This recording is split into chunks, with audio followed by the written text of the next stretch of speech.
Salut YouTube, j'espère que vous allez bien. Donc comme vous le voyez, je n'ai pas oublié notre rendez-vous de fin juillet et nous allons faire un point sur tout ce qui a été réalisé le mois dernier, essentiellement ce qui concernera la future éjection du parachute. Donc pour vous refaire la petite histoire, tout a commencé en Guyane où je suis parti un samedi après-midi en direction de la ville de Cayenne afin d'y rechercher tous les éléments dont j'avais besoin pour refabriquer un parachute, ce qui allait me servir en métropole pour de nouveaux essais d'éjection.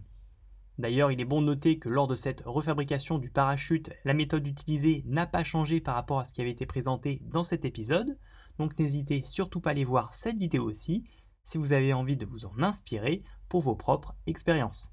Sinon, et pour revenir à la vidéo d'aujourd'hui, et c'est seulement une fois revenu en métropole que j'ai pu préparer le futur test d'éjection, ce qui m'a permis d'implémenter plusieurs améliorations et de revalider quelques points que voici.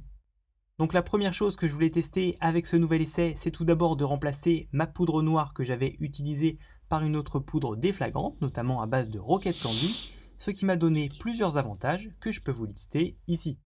Sinon, deuxième point qui était lui aussi une amélioration à tester, ce fut l'ajout d'un joint de colle chaude qui permettait d'améliorer l'étanchéité entre le compartiment para et le compartiment élec, ce qui fut finalement complètement validé juste après l'essai, comme vous pouvez le voir sur ces images.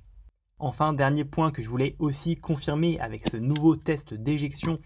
c'est le design de la charge désormais fixé, la méthode du chiffon également désormais OK, et le design de la coiffe qui n'est encore lui pas tout à fait fixé et que nous allons devoir améliorer pour le lancement final. Sinon, autre point que je peux aussi mentionner, c'est que suite à ce test d'éjection, j'ai aussi mené un test de déploiement du parachute, notamment pour vérifier qu'il n'avait pas été abîmé, ce qui fut également parfaitement validé, comme vous pouvez le voir une fois de plus sur ces images.